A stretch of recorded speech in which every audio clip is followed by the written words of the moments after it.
Hello po mga guys. Yan po ang bunga ng miracle fruits. Ayan o. Paano din nyo po.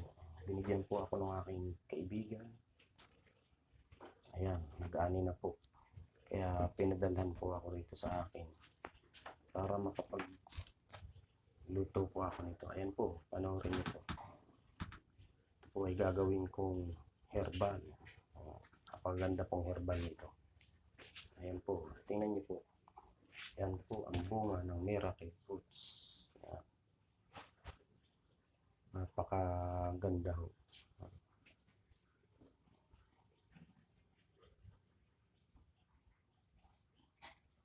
Yan. Siya ho talaga yung malaki po siya. Timbang po siya ng 7 kilos.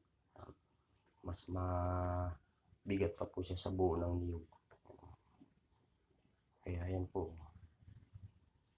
Ano niya, ganda. Yan. Yan ang mismo ang bunga. Yan, panoorin po natin.